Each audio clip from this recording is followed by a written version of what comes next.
ओम नमो भगवते वासुदेवाय नमः। हे प्रिय भागवत भक्तों, आज हम श्री गर्ग संहिता के माधुर्य खंड के अंतर्गत प्रवेश करेंगे। इसके अंतर्गत आप पहले अध्याय में श्रुति रूपा गोपियों का वृत्तांत आदि की कथा का वर्णन श्रवण करेंगे। आइए अपने गुरुजनों का, भगवान श्री हरि का ध्यान करते हुए अपनी कथा को प्रारंभ करते हैं।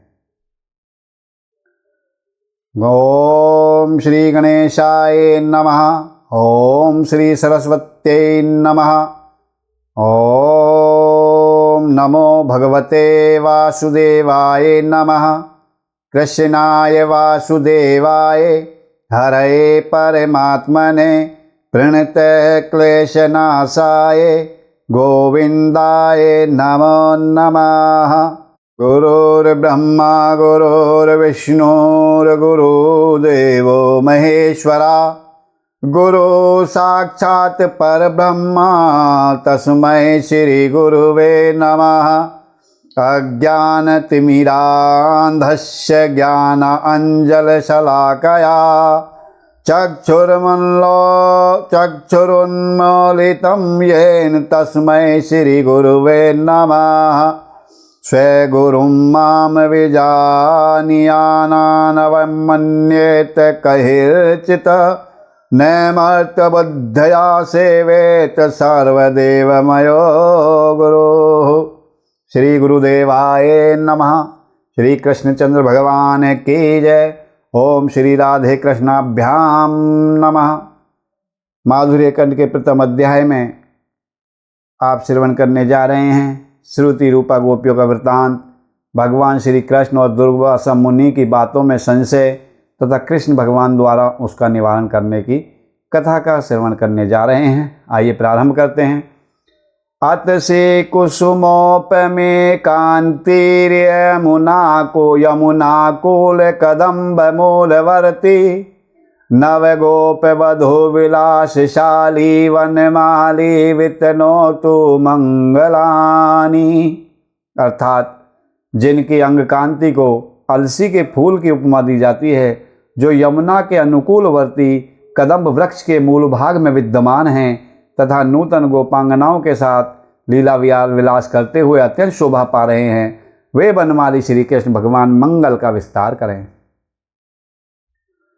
परिकरीकृतपीतपटं हरिं शिखी किरीटनतीकृतं धरं लकुटवेणुकरं चलकुण्डलं पटुतरं नटवेशधरं भजे। जिन्होंने पीताम्बर की फेंट बांध रखी है, जिनके मस्तक पर मोर पंख का मुकुट सुशोभित है और गर्दन एक ओर झुकी हुई है, जो लकुटी और बंसी हाथ में लिए हुए हैं और जिनके कानों में चंचल कुंडल झलमला रहे हैं, उन परम पटु नटवेशधारी श्री कृष्ण भगवान जी का मैं भजन करता हूँ, उनका ध्यान करता हूँ। बोलो श्री कृष्ण चंद्र भगवान की जय। बोलो राधा रमण सरकार की जय। श्रीमद् भागवत महापुराण की जय। राजा जनक ने पूछा, हे मुनि, श्रुति रूपा आदि गोपियों ने जो पूर्व प्रदत्त वर के अनुसार पहले ही ब्रज में प्रकट हो चुकी थी, किस प्रकार श्री कृष्णचंद्र जी का साहचर्य पाकर के अपना मनोरथ पूर्ण किया। हे महाबुद्धे, गोपाल श्री कृष्णचंद्र का चरित्र परम अद्भुत है, इसे मुझे अवश्य कहिए, क्योंकि आप परापर वेत्ताओं में सबसे श्रेष्ठ हैं। ऐसा जनक जी ने नारद जी से पूछा। नारद जी ने कहा, हे विदेह राज, श्रुति रूपा जो गोपियाँ थीं, वे शेष साई भगवान विष्णु के पूर्व कथित वर से ब्रजवासी गोपों के उत्तम कुल में उत्पन्न हुई। उन सब ने वृंदावन में परम कमनीय नंदनंदन का दर्शन करके उन्हें वर रूप में पाने की इच्छा से वृंदावनेश्वरी वृंदा देवी की समाराधना की।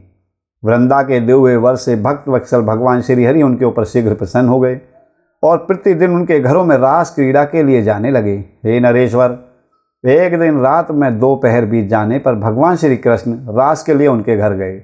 उस समय उत्कंठित गोपियों ने उन परम प्रभु का अत्यंत भक्तिभाव से पूजन करके मधुरवाणी में पूछा। गोपियाँ बोलीं, अघनाशन श्री कृष्ण, जैसे चकोरी चंद्र दर्शन के लिए उत्सुक रहती है, उसी प्रकार हम गोपांगनाएं आपसे मिलने को उत्कंठित रहती हैं, अतः आप हमारे घर में शीघ्र क्यों नहीं आए। श्री भगवान ने कहा, प्रियाओ, जो जिसके हृदय में वास करता है वह उससे दूर कभी नहीं रहता। देखो ना, सूर्य तो आकाश में है और कमल भूमि पर है, फिर भी वह उन्हें देखते ही खिल उठता है। वह सूर्य को अपने अत्यंत निकटस्थ अनुभव करता है। प्रियाओ, आज मेरे साक्षात गुरु भगवान दुर्वासा मुनि भांडीर वन में पधारे हैं। उन्हीं की सेवा के लिए मैं चला गया था। गुरु ब्रह्मा हैं, गुरु विष्णु हैं, गुरु भगवान महेश्वर हैं और गुरु साक्षात परब्रह्म हैं।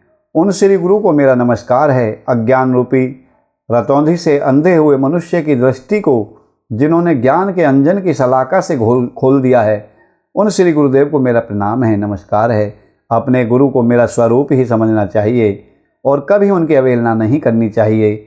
गुरु संपूर्ण देवताओं के स्वरूप होते हैं, अतः साधारण मनुष्य समझकर उनकी सेवा नहीं करनी चाहिए। हे प्रियाओं, मैं उनका पूजन करके तथा उनके चरण कमलों में प्रणाम करके तुम्हारे घर देरी से पहुंचा हूँ। ऐसा श्री कृष्ण गोपियों को कह रहे थे।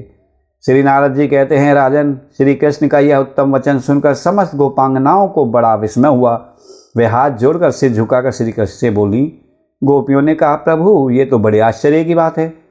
आप तो स्वयं परिपूर्णतम परमेश्वर के भी गुरु दुर्वासा मुनि हैं। ये जानकर हमारा मन उनके दर्शन के लिए उत्सुक हो उठा है। देव परमेश्वर, आज रात के दोपहर बीत जाने पर उनका दर्शन हमें कैसे प्राप्त हो सकता है? बीच में विशाल नदी यमुना प्रतिबंधक बनीकर खड़ी है, पूर्ण वेग से बह रही है।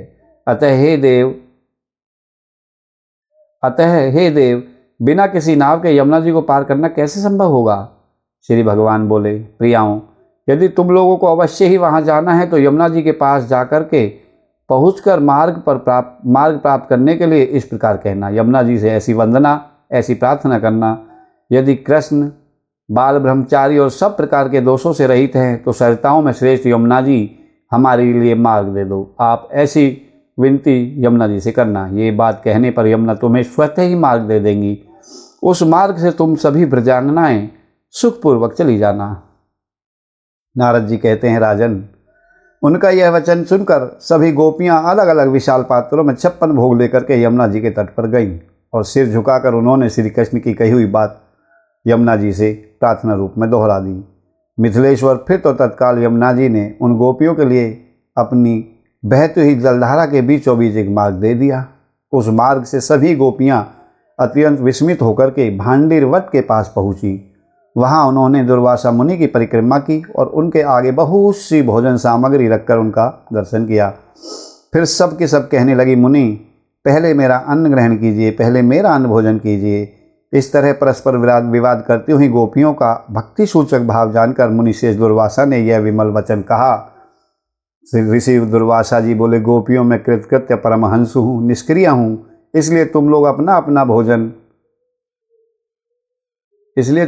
अपना भोजन अपने ही हाथों से मेरे मुंह में डाल लो। श्री नारद जी कहते हैं, राजन, ऐसा कहकर जब उन्होंने अपना मुंह फैलाया तब सभी गोपियों ने अत्यंत हर्ष के साथ अपने अपने 56 भोगों को उनके मुख में रख दिया और डालना प्रारंभ कर दिया। अन्न डालती हुई उन गोपियों के देखते देखते मुनीश्वर दुर्वासा क्षुधा से पीड़ित की भांति उन समस्त भोगों को, जो करोड़ों भार के कम नहीं थे, चट कर गए।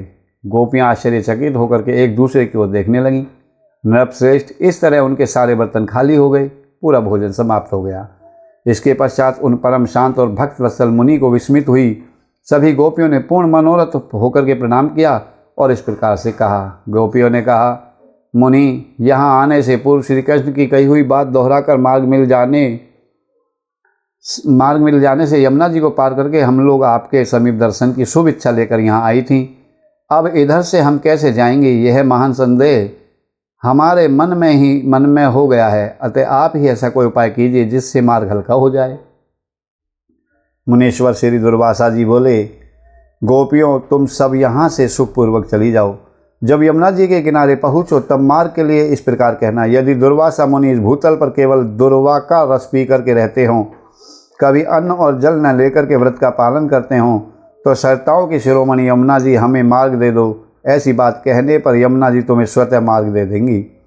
श्री नारद जी कहते हैं, नरेश्वर, ये सुनकर के गोपियाँ उन मुनि पुंगव को प्रणाम करके यमुना के तट पर आई और मुनि जी द्वारा कही हुई बात को प्रार्थना रूप में यमुना जी के सामने कह दिया और यमुना जी ने उन्हें मार्ग दिया और वो श्री कृष्ण जी के पास जा पहुँची। वे मंगल धामा गोपियाँ इस यात्रा के विचित्र अनुभव से विस्मित थीं। तदनंतर रास में गोपांगनाओं ने श्री कृष्ण की ओर देखकर अपने मन में उठे हुए संदेह से उनसे पूछा। अंत में श्री हरि ने उन सब का मनोरथ पूर्ण कर दिया। गोपियाँ बोली, प्रभु, हमने दुर्वासा मुनि का दर्शन करके उनके सामने जाकर किया है, किंतु आप दोनों के वचनों को सुनकर उनकी सत्यता के संबंध में हमारे मन में बड़ा संदेह उत्पन्न हो गया है।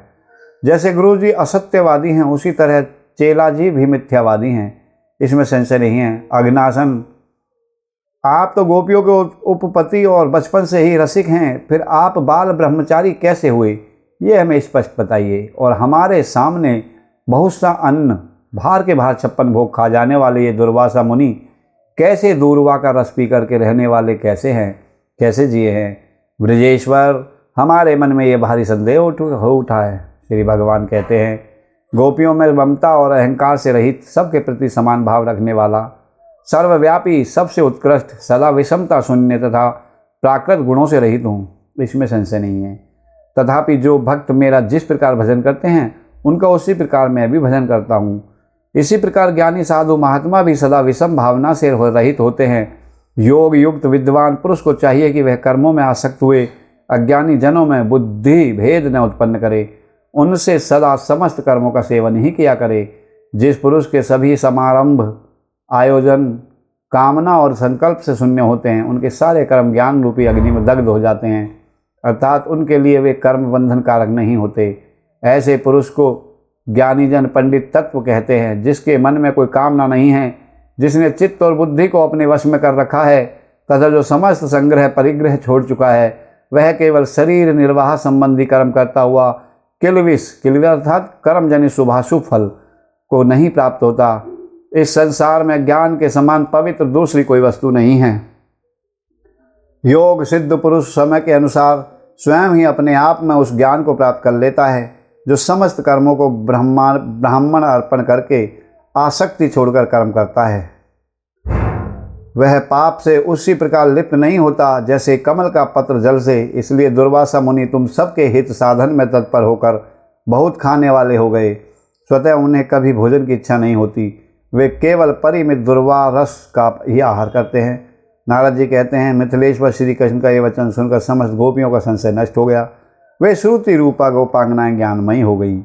दूसरे अध्याय में ऋषि रूपा गोपियों का उपाख्यान, वंग देश के मंगल गोप की कन्याओं का नंदराज के व्रज में आगमन तथा यमुना जी के तट पर रासमंडल में प्रवेश। नारद जी कहते हैं, मैथिल, अब तुम ऋषि रूपा गोपियों की कथा सुनिए। देखिए प्रिय भागवत भक्तों, अभी पिछले अध्याय में आपने श्रुति रूपा गोपियों की कथा सुनी थी। अब ऋषि रूपा गोपियों के उपाख्यान में आपको श्रवण कराता हूँ। नारद जी कहते हैं, जनक जी, अब तुम ऋषि रूपा गोपियों की कथा सुनो। वह सब पापों को हर लेने वाली, परम पावन तथा श्री कृष्ण के प्रति भक्ति भावना की वृद्धि करने वाली है। वंग देश में मंगल नाम से प्रसिद्ध एक महामनस्वी गोप थे, जो लक्ष्मीवान, शास्त्र ज्ञान से संपन्न तथा 9 लाख गायों के स्वामी थे। मिथिलेश्वर, उनके 5000 पत्नियां थीं। किसी समय देवयोग से उनका सारा धन नष्ट हो गया। चोरों ने उनकी गायों का अपहरण कर लिया। कुछ गायों को उस देश के राजा ने बलपूर्वक अपने अधिकार में कर लिया। इस प्रकार दीनता प्राप्त होने पर मंगल गोप बहुत दुखी हो गया।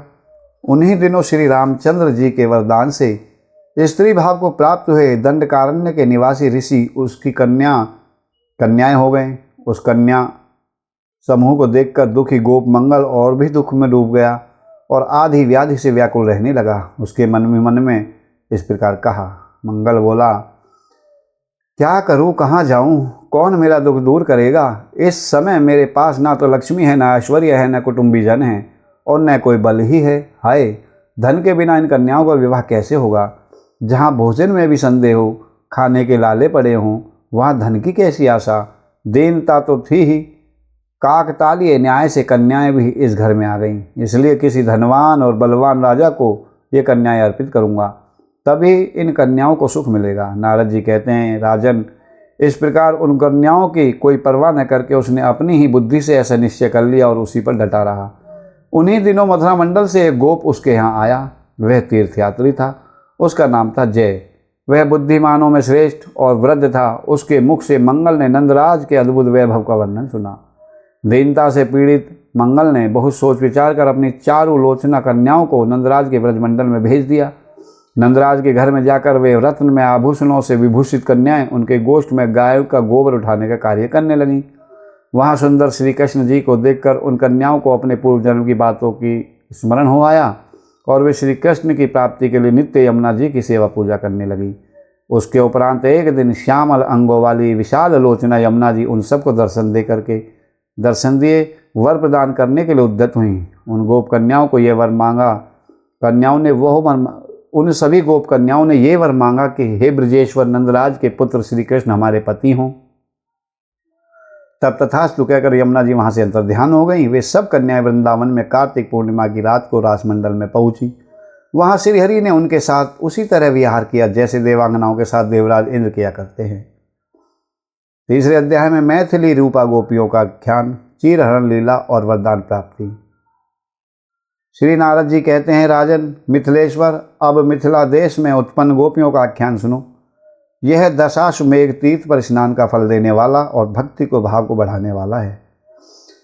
श्री रामचंद्र जी के वरदान से जो 9 नंदों के घरों में उत्पन्न हुई थी, वे मैथिली रूपा कन्याएं परम कमनीय नंदनंदन का दर्शन करके मोहित हो गई। उन्होंने मार्गशीर्ष के शुभ मास में कात्यायनी का व्रत किया और उनकी मिट्टी की प्रतिमा बनाकर वे षोडोपचार से उनकी पूजा करने लगी। अरुणोदय की बेला में वे प्रतिदिन एक साथ भगवान के गुण गाती हुई आती और श्री यमुना जी के जल में स्नान करती। एक दिन वे व्रजांगनाएं अपने वस्त्र यमुना जी के किनारे रखकर उनके जल में प्रविष्ट हुईं और दोनों हाथों से जल उलीचकर एक दूसरे को भिगोती हुई जल विहार करने लगीं। प्रातःकाल भगवान श्याम सुंदर वहाँ आ गए और तुरंत उन सब के वस्त्र को लेकर के कदम के पेड़ पर चढ़ गए। चोर की तरह जाकर चुपचाप बैठ गए। राजन, अपने वस्त्रों का न देख करके वे गोप कन्याएं बड़े विस्मय में पड़ी और कदम पर बैठे हुए श्याम सुंदर को देखकर लजा गई और हंसने लगीं। तब वृक्ष पर बैठे हुए श्री कृष्ण उन गोपियों से कहने लगे, तुम सब लोग यहाँ आकर के अपने अपने वस्त्र ले जाओ, अन्यथा मैं नहीं दूंगा। राजन, तब वे गोप कन्याएं शीतल जल के भीतर खड़ी खड़ी हंसती हुई लज्जा से मुंह नीचे किए हुए बोली। गोपियों ने कहा, हे मनोहर नंदनंदन, हे गोप रत्न, हे गोपाल वंश के नूतन हंस, हे महान पीड़ा को हल लेने वाले श्री श्याम सुंदर, तुम जो आज्ञा करोगे वही हम करेंगी। तुम्हारी दासी होकर भी हम यहाँ वस्त्रहीन होकर कैसे रहें? आप गोपियों के वस्त्र लूटने वाले और माखन चोर हैं। ब्रज में जन्म लेकर भी बड़े रसिक हैं। भय तो आपको छू नहीं सका है। हमारा वस्त्र ही हमें लौटा दीजिए, नहीं तो हम मथुरा नरेश के दरबार में आपके द्वारा इस अवसर पर की गई बड़ी भारी अनीति की शिकायत करेंगे। श्री भगवान बोले, सुंदर मंद हास्य से सुशोभित होने वाली गोपांगनाओं, यदि तुम मेरी दासियां हो तो इस कदम्ब की जड़ के पास आकर अपने वस्त्र ले लो, नहीं तो मैं इन सभी वस्त्रों को उठा करके घर ले जाऊंगा। अतः तुम अविलंब मेरे कथन के अनुसार कार्य करो। श्री नारद जी कहते हैं, राजन, तब वे सब ब्रजवासिनी गोपियाँ अत्यंत कांपती हुई जल से बाहर निकली और आनत शरीर हों हाथों से अपने गुप्तांग को ढक करके शीत से कष्ट पाते हुए श्री कृष्ण के हाथ से दिए गए वस्त्र लेकर उन्होंने अपने अंगों में धारण किए। इसके बाद श्री कृष्ण को लजीली आंखों से देखते हुए वहाँ मोहित होकर के खड़ी हो गई। उनके परम प्रेम सूचक अभिप्राय को जानकर मंद मंद मुस्कुराते हुए श्याम सुंदर श्री कृष्ण उन पर चारों ओर से दृष्टिपात करके इस प्रकार बोले।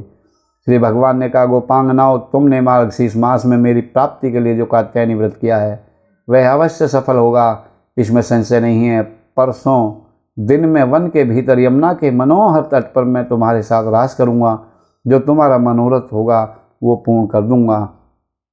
ऐसा कहकर परिपूर्णतम श्रीहरि जब चले गए, तब आनंद उल्लास से परिपूर्ण हो मंदहास की छटा बिखेरती हुई वे समस्त गोपालाएं अपने अपने घरों को चली गईं। बोलो सच्चिदानंद भगवान की जय। अब आगे की कथा में आप कौशल प्रांत में स्त्रियों का ब्रज के गोपी में होकर श्री कृष्ण के प्रति अनन्य भाव से प्रेम करना। जो कौशल प्रांत की स्त्रियाँ थी वो ब्रज में गोपी कैसे बनी। श्री नारद जी कहते हैं, मिथिलेश्वर, अब कौशल प्रदेश की गोपिकाओं का वर्णन सुनो। यह श्री कृष्ण चरितामृत समस्त पापों का नाश करने वाला तथा पुण्यजनक है। कौशल प्रांत की स्त्रियां श्री राम के वर से ब्रज में 9 उपनंदों के घरों में उत्पन्न हुई थीं और ब्रज के गोप जनों के साथ उनका विवाह हो गया। वे सब के सब रत्न में आभूषणों से विभूषित थी। उनकी अंगकांति पूर्ण चंद्रमा की चांदनी के समान थी। वे नूतन यौवन से संपन्न थी। उनकी चाल हंस के समान थी और नेत्र प्रफुल्ल कमल दल के समान विशाल थे। वे पद्मिनी जाति की नारियां थीं। उन्होंने कमनीय महात्मा नंदनंदन श्री कृष्ण के प्रति जार धर्म के अनुसार उत्तम सुदृढ़ तथा सबसे अधिक स्नेह किया। ब्रज की गलियों में माधव मुस्कुराकर पीताम्बर छीनकर और आंचल खींचकर उनके साथ सदा हास परिहास किया करते थे। वो गोपबालाएँ जब दही बेचने के लिए निकलती तो दही लो ये आवाज़ लगाती हुई निकलती, और ऐसा यह कहना भूलकर वो दही लो कहने की आवाज़ लगाना भूल जाती थीं और कृष्ण लो कहने लगी। श्री कृष्ण के प्रति प्रेम में आसक्त होकर वे कुंज मंडल में घूमा करती थीं। आकाश, वायु, अग्नि, जल, पृथ्वी, नक्षत्र मंडल, संपूर्ण दिशाएं, वृक्ष तथा जन समुदायों में भी उन्हें केवल श्री कृष्ण दिखाई देते थे। प्रेम के समस्त लक्षण उनके अंदर प्रकट थे। श्री कृष्ण ने उनके मन हर लिए थे। वे सारी व्रजांगनाएं 8 सात्विक भावों से संपन्न थीं। 8 सात्विक भावों के नाम किस प्रकार हैं? स्तंभ स्वदेयोऽथ रोमांचे स्वर भंगोऽथ वै पथु वै वर्णम अर्सु अश्रु प्रलय इत्यष्टो सात्विकता मता। पुनः पढ़ता हूँ। स्तंभ स्वदेशोऽथ रोमांच स्वर भंगोऽथ वै पथु वैवरण्यम अश्रु प्रलय इत्यष्टो सात्विका मता। अंगों का अकड़ जाना, पसीना आ जाना, रोमांच हो आना, बोलते समय आवाज़ का बदल जाना, आवाज़ भर्रा जाना, शरीर में कंपन सा होना, मुंह का रंग उड़ जाना, नेत्रों से आंसू बहना तथा मरणांतिक अवस्था में पहुंच जाना जैसे मर गए हों, ये 8 प्रेम के सात्विक भाव माने गए। यानी कि प्रेम की ये पहचान है। जब किसी से प्रेम होता है, किसी के चरणों में आपका ध्यान लगता है, तो आपके अंदर ये सारे संकेत होते हैं। प्रेम ने उन सब को परमहंस ब्रह्मनिष्ठ महात्माओं की अवस्था को पहुंचा दिया था। ये कौन थी सब? ये थी कौशल प्रांत की स्त्रियां जो उपनंदों के यहाँ उत्पन्न हुई थी। हे नरेश्वर, वे कांतिमती गोपांगनाएं श्री कृष्ण के आनंद में ही मग्न हो ब्रज की गलियों में विचरा करती थीं। उनमें जड़ चेतन का भान नहीं रहा था। वे जड़, उन्मत्त और पिशाचों की भांति कभी मौन रहती और कभी बहुत बोलने लगती थीं। वे लाज और चिंता को तिलांजलि दे चुकी थीं। इस प्रकार कृतार्थ होकर जो श्री कृष्ण में तन्मय हो रही थी, वे गोपांगनाएं बलपूर्वक खींचकर श्री कृष्ण के मुखारविंद को चूम लेती थी। राजन, उनके तप का मैं क्या वर्णन करूं? उनका जो तप था वो बहुत ही अलौकिक था, जो सारे लोक व्यवहार एवं मर्यादा मार्ग को तिलांजलि देकर हृदय तथा इंद्रिय आदि के द्वारा पूर्ण पर ब्रह्म वासुदेव में अविचल प्रेम करती थी। जो रास क्रीड़ा में श्री कृष्ण के कंधों पर अपने बाहें रखकर प्रेम से विगलित चित्त होकर के श्री कृष्ण को पूर्णतः अपने वश में कर चुकी थी, उनकी तपस्या का अपने सहस्र मुखों से वर्णन करने में नागराज शेष भी समर्थ नहीं है। हे विदेहराज, न्याय, वैशेषिक आदि दर्शनों के तत्वज्ञों में श्रेष्ठतम महात्मा योग, सांख्य और शुभ कर्म द्वारा जिस पद को प्राप्त करते हैं, वही पद केवल भक्ति भाव से उपलब्ध हो जाता है। आदिदेव श्री हरि केवल भक्ति से ही वश में हो जाते हैं। निश्चय ही इस विषय में सदा गोपियाँ ही प्रमाण हैं। उन्होंने कभी सांख्य और योग का अनुष्ठान नहीं किया, तथापि केवल प्रेम से ही वे भगवत स्वरूपता को प्राप्त हो गई। तो श्री कृष्णचंद्र भगवान की जय। अब मैं आपको श्रवण कराता हूँ अयोध्यावासिनी गोपियों के आख्यान के प्रसंग में राजा विमल की संतान के लिए चिंता तथा महामुनि याज्ञवल्क्य के द्वारा उन्हें बहुत सी पुत्री होने का विश्वास दिलाना। श्री नारद जी कहते हैं, राजन, अब अयोध्यावासिनी गोपियों का वर्णन सुनो, जो चारों पदार्थों को देने वाला है, साक्षात श्री कृष्ण की प्राप्ति कराने में सर्वोत्कृष्ट साधन है। हे मिथिलेश्वर, सिंधु देश में चंपका नाम से प्रसिद्ध एक नगरी थी। ओम नमो भगवते वासुदेवाय, जिसमें धर्मपरायण विमल नामक राजा राज करते थे। वे कुबेर के समान, उससे संपन्न तथा सिंह के समान मनस्वी थे। वे भगवान विष्णु के भक्त और प्रशांत चित्त महात्मा थे। वे अपनी अविचल भक्ति के कारण मूर्तिमान प्रहलाद से प्रतीत होते थे। उन भूपाल के 6000 रानियाँ थीं। वे सब की सब सुंदर रूप वाली तथा कमल नयनी थीं, परंतु भाग्यवश वे वंध्या हो गई। राजन, मुझे किस पुण्य से उत्तम संतान की प्राप्ति होगी, ऐसा विचार करते हुए राजा विमल के बहुत से वर्ष बीत गए। एक दिन उनके यहाँ मुनिवर याज्ञवल्क्य पधारे। राजा ने उनको प्रणाम करके उनका विधिवत पूजन किया और फिर उनके सामने वे विनीत भाव से खड़े हो गए। नरपति शिरोमणि राजा को चिंता से आकुल देख सर्वज्ञ सर्ववित तथा ज्ञान शांति स्वरूप महामुनि याज्ञवल्क्य ऋषि ने उनसे पूछा। ऋषि बोले, राजन तुम दुर्बल क्यों हो और कैसे दुर्बल हो गए? तुम्हारे हृदय में कौन सा चिंता खड़ी हो गई? इस समय तुम्हारे राज्य के सातों अंगों में तो कुशल मंगल ही दिखाई देता है।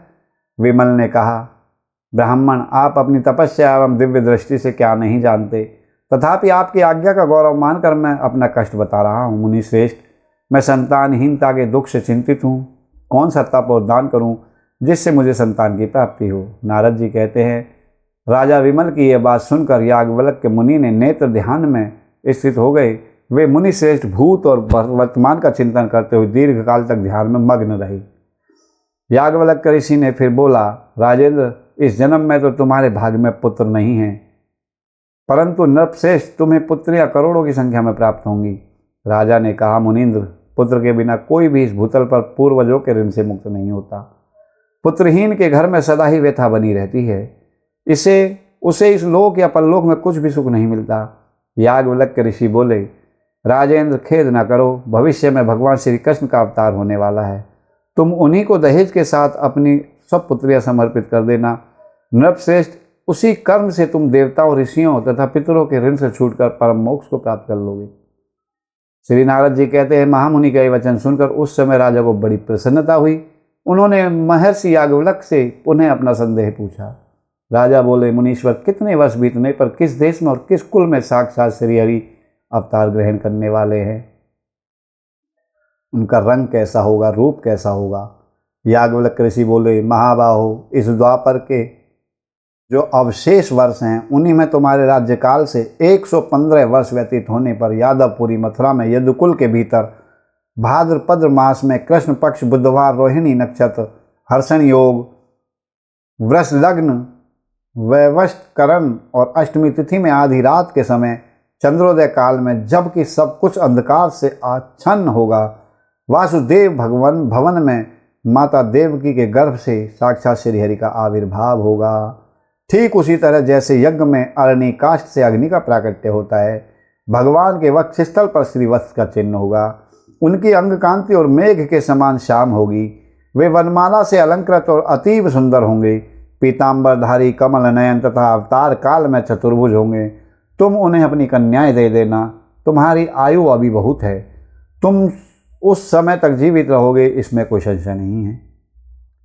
अगले अध्याय में अयोध्यापुर वासिनी स्त्रियों का राजा विमल के यहाँ पितृ रूप से उत्पन्न होना, उनके विवाह के लिए राजा का मथुरा में श्री कृष्ण को देखने के लिए निमित्त दूत भेजने आदि की कथा मैं आपको श्रवण कराता हूँ।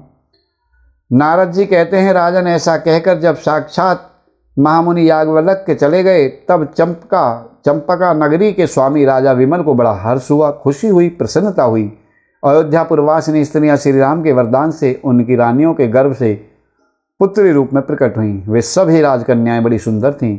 उन्हें विवाह के योग अवस्था में देखकर नृप शिरोमणि चंपकेश्वर विमल राजा को चिंता हुई। उन्होंने याज्ञवल्क्य जी की बात को याद करके अपने दूत से कहा। विमल बोले, दूत, तुम मथुरा जाओ और वहाँ सूरपुत्र वसुदेव के सुंदर घर तक पहुँचकर देखो।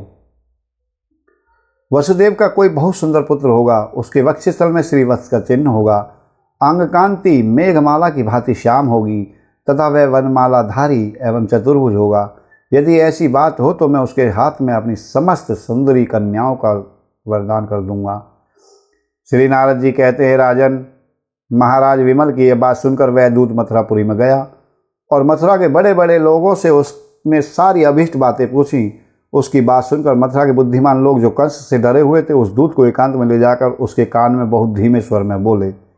मथुरा निवासियों ने कहा, वसुदेव के जो बहुत से पुत्र हुए हैं वे कंस के द्वारा मारे गए। एक छोटी सी कन्या बच गई थी, किंतु वह भी आकाश में उड़ गई।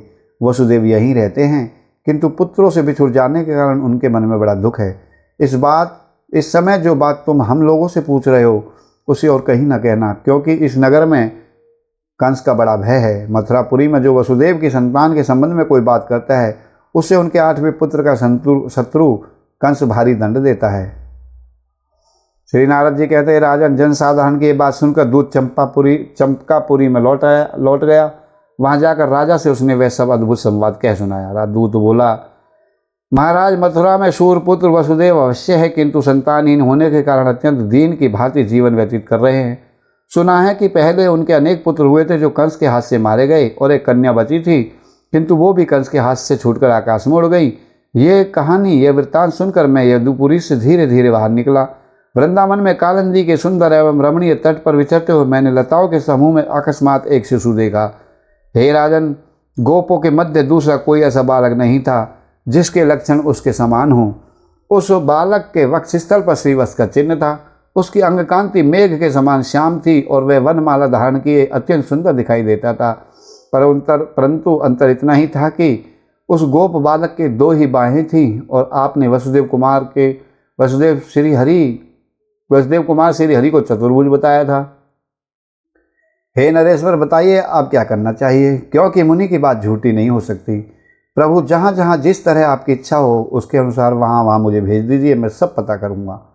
श्री नारद जी कहते हैं, राजन, राजा विमल जब इस प्रकार विस्मित होकर विचार कर रहे थे, उसी समय हस्तिनापुर से सिंधु देश को जीतने के लिए भीष्म आए। राजा विमल बोले, महाबुद्धिमान भीष्म जी, पहले याज्ञवल्क्य जी ने मुझसे कहा था कि मथुरा में साक्षात श्री हरि वसुदेव की पत्नी देवकी के गर्भ से प्रकट होंगे, इसमें संशय नहीं। परंतु इस समय वसुदेव के यहाँ परमेश्वर श्री हरि का प्राकट्य नहीं हुआ है। साथ ही ऋषि की बात झूठी हो नहीं सकती, अतः इस समय मैं अपनी कन्याओं का दान किसके हाथ में करूं? आप तो साक्षात महाभागवत हैं और पूर्वापर की बातें जानने वालों में सबसे श्रेष्ठ भी हैं। बचपन से ही आपने इंद्रियों पर विजय पाई है। आप वीर, धनुर्धर एवं वसुओं में श्रेष्ठ हैं, इसलिए ये बताइए कि मुझे क्या करना चाहिए? राजा विमल ने पितामह भीष्म से इस प्रकार पूछा। नारद जी कहते हैं, गंगानंदन भीष्म महान भगवत भक्त, विद्वान, दिव्य दृष्टि से संपन्न, धर्म के तत्वज्ञ तथा श्री कृष्ण के प्रभाव को जानने वाले थे। उन्होंने राजा विमल से कहा। भीष्म बोले, राजन, ये एक गुप्त बात है जिसे मैंने वेदव्यास जी के मुंह से सुनी थी। ये प्रसंग समस्त पापों को हर लेने वाला, पुण्यप्रद तथा हर्षवर्धक है, इसे सुनो। परिपूर्णतः भगवान श्रीहरि देवताओं की रक्षा तथा दैत्यों का वध करने के लिए वसुदेव के घर में अवतीर्ण हुए हैं, किंतु आधी रात के समय वसुदेव कंस के भय से उस बालक को लेकर तुरंत गोकुल चले गए और वहां अपने पुत्र को यशोदा की सैया पर सुलाकर यशोदा और नंद की पुत्री माया को वहां से उठाकर मथुरापुरी में लौट आए। इस प्रकार श्री कृष्ण गोकुल में गुप्त रूप से पलकर बड़े हुए हैं। ये बात दूसरे कोई भी मनुष्य नहीं जानते। वे ही गोपाल वेशधारी श्री हरि वृंदावन में 11 वर्षों तक गुप्त रूप से वास करेंगे, फिर कंस दैत्य का वध करके प्रकट हो जाएंगे। अयोध्यापुरी वासिनी जो नारियां श्री रामचंद्र के वश से गोपी भाव को प्राप्त हो गई हैं, वे सब तुम्हारी पत्नियों के गर्भ से सुंदरी कन्याओं के रूप में उत्पन्न हुई हैं। तुम उन गूढ़ रूप में विद्यमान देवाधिदेव श्री कृष्ण को अपनी समस्त कन्याएं अवश्य दे दो। इस कार्य में कदापि विलंब न करो, क्योंकि यह शरीर काल के अधीन है। ऐसा कहकर जब सर्वज्ञ पितामह भीष्म हस्तिनापुर को चले गए, तब राजा विमल ने नंदनंदन के पास अपना दूत भेजा। श्री नारद जी कहते हैं, राजन, इसके उपरांत दूत पुनः सिंधु देश से मथुरा मंडल में आया। वृंदावन में विचरते हुए यमुना के तट पर उसको श्री कृष्ण का दर्शन हुआ। एकांत में श्री कृष्ण भगवान को प्रणाम करके दोनों हाथ जोड़कर और उनकी परिक्रमा करके उसने धीरे धीरे राजा विमल की कही हुई बात दोहराई। दूत ने कहा, जो स्वयं पर ब्रह्म परमेश्वर हैं, सबसे परे और सबके द्वारा अदृश्य हैं, जो परिपूर्ण देव पुण्य की राशि से भी सदा दूर ऊपर उठे हुए हैं, तथापि संत जनों को प्रत्यक्ष दर्शन देने वाले हैं, उन भगवान श्री कृष्ण को मेरा प्रणाम है। गाय, ब्राह्मण, देवता, वेद, साधु पुरुष और धर्म की रक्षा के लिए जो अजन्मा होने पर भी इन दिनों कंस आदि दैत्यों के वध के लिए यदुकुल में उत्पन्न हुए हैं, उन अनंत गुणों के महासागर आप श्री हरि जी को मेरा प्रणाम है। अहो, ब्रजवासियों का बड़ा सौभाग्य है। आपके पिता नंदराज तो कुल धन्य हैं। यह ब्रजमंडल तथा यह वृंदावन धन्य है, जहाँ आप परमेश्वर श्री हरि साक्षात प्रकट हुए हैं। प्रभु, आप श्री राधा रानी के कंठ में सुशोभित सुंदर नीलमणि में हार हैं, कस्तूरी की सुगंध की भांति सर्वत्र प्रसिद्ध हैं, और आपका सर्वत्र फैला हुआ निर्मल यश संपूर्ण त्रिलोकी को तत्काल श्वेत किए देता है। आप लोगों के चित्त का संपूर्ण अभिप्राय जानते हैं, क्योंकि आप समस्त क्षेत्रों के ज्ञाता हैं, आत्मा हैं और कर्म राशि के साक्षी हैं, तथापि राजा विमल ने जो परम रहस्य की और शैव धर्म से संबद्ध बात कही है उसको मैं आपसे एकांत में बताऊंगा। सिंधु देश में जो चंपका नाम से प्रसिद्ध इंद्रापुरी के समान सुंदर नगरी है, उसके पालक राजा विमल देवराज इंद्र के समान ऐश्वर्यशाली हैं। उनकी चित्त वृत्ति सदा आपके श्री चरणारविंदों में लगी रहती है। उन्होंने आपकी प्रसन्नता के लिए सदा सैकड़ों यज्ञों का अनुष्ठान किया है तथा दान, तप, ब्राह्मण सेवा, तीर्थ सेवन और जप आदि किए हैं। उनके इन उत्तम साधनों को निमित्त बनाकर आप उन्हें अपना सर्वोत्कृष्ट दर्शन दे करके कृतार्थ कीजिए। उनकी बहुत सी कन्याएं हैं जो प्रफुल्ल कमल दल के समान विशाल नेत्रों से सुशोभित हैं और आप पूर्ण परमेश्वर को पति रूप में अपने निकट पाने की शुभ अवसर की प्रतीक्षा करती हैं। वे राजकुमारियां सदा आपकी प्राप्ति के लिए नियम और व्रतों के पालन में तत्पर हैं तथा आपके चरणों की सेवा से उनके तन मन निर्मल हो गए हैं। ब्रज के देवता, आप अपना उत्तम और अद्भुत दर्शन देकर उन सब राजकन्याओं का पानी ग्रहण कर लीजिए। इस समय आपके समक्ष जो भी कर्तव्य प्राप्त हुआ है इसका विचार करके आप सिंधु देश में चलिए और वहाँ के लोगों को अपने पावन दर्शन से विशुद्ध कीजिए। नारद जी कहते हैं, राजा जी उस दूत की ये बात सुनकर भगवान श्री हरि बड़े प्रसन्न हुए और क्षण भर में दूत के साथ ही चंपकापुरी जा पहुँचे। उस समय राजा विमल का महान यज्ञ चालू था। उसमें वेद मंत्रों की ध्वनि गूंज रही थी। ओम नमो भगवते वासुदेवाय स्वाहा, ओम अपानाय स्वाहा, ओम इदं प्रजापतये स्वाहा, ओम भूर्भुवः स्वः तत्सवितुर्वरेण्यं भर्गो देवस्य धीमहि धियो यो न प्रचोदयात् स्वाहा। इस तरह से वेद मंत्रों की ध्वनि गूंज रही थी। हवन यज्ञ चालू था। दूत सहित भगवान श्री कृष्ण सहसा आकाश से उस यज्ञ में उतरे। वक्ष स्थल में श्रीवत्स के चिन्ह से सुशोभित मेघ के समान श्याम कांतिधारी सुंदर वनमाला अलंकृत पीठ पटाव्रत कमल नयन श्री हरि को यज्ञ भूमि में आया देख करके राजा विमल सहसा उठ खड़े हुए। बोलो राजा विमल की जय, बोलो श्री कृष्णचंद्र भगवान की जय। और प्रेम से विवल होकर के दोनों हाथ जोड़कर उनके चरणों में गिर पड़े। उस समय उनके अंग अंग में रोमांच हो आया। फिर उठकर राजा ने रत्न और स्वर्ण से जटित दिव्य सिंहासन पर भगवान को बिठाया, उनका स्तवन किया, पूजन किया तथा विधिवत पूजन करके वे उनके सामने खड़े हो गए। खिड़कियों से झांक कर देखती हुई सुंदर राजकुमारियां जो राजा विमल की पुत्रियां थी और दृष्टिपात करके माधव श्री कृष्ण के मेघ के समान गंभीर वाणी में राजा विमल से बोले। श्री भगवान बोले, महामते, तुम्हारे मन में जो वांछनीय हो वह वर मुझसे मांग लो। महामुनि याज्ञवल्क्य के वचन से ही इस समय मैं तुम्हें दर्शन देने आया हूँ। विमल ने कहा, देवादिदेव, मेरा मन आपके चरणाविंद में भ्रमर होकर निवास करे, यही मेरी इच्छा है। इसके सिवा मेरी कोई अभिलाषा नहीं है। श्री नारद जी कहते हैं, ऐसा कहकर राजा विमल ने अपना सारा कोष और महान वैभव हाथी, घोड़े एवं रथों के साथ श्री कृष्ण अर्पण कर दिया। अपने आप को भी उनके चरणों में भेंट कर दिया। हे नरेश्वर, अपनी समस्त कन्याओं को विधि पूर्वक श्री हरि के हाथों में समर्पित करके भक्ति विवल राजा विमल ने श्री कृष्ण को नमस्कार किया, स्वयं को उनको अर्पण किया। उस समय जनमंडल में जय जयकार का शब्द गूंज उठा और आकाश में खड़े हुए देवताओं ने वहां दिव्य पुष्पों की वर्षा की। फिर उसी समय राजा विमल को भगवान श्री कृष्ण का सारूप्य प्राप्त हो गया। उनकी अंग कांति कामदेव के समान प्रकाशित हो उठी। सत सूर्यों के समान तेज धारण किए हुए वे दिशा मंडल को उद्भासित करने लगे। उस यज्ञ में उपस्थित संपूर्ण मनुष्यों को देखते देखते पत्नियों सहित राजा विमल गरुड़ पर आरूढ़ होकर के भगवान श्री गरुड़ध्वज को नमस्कार करके वैकुंठ में चले गए।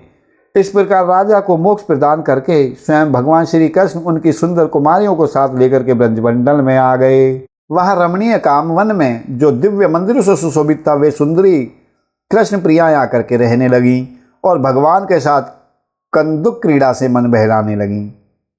जितनी संख्या में वे श्री कृष्ण प्रिया सखी थी, उतने ही रूप धारण करके सुंदर ब्रजराज श्री कृष्ण रासमंडल में उनका मनोरंजन करते हुए विराजमान हुए।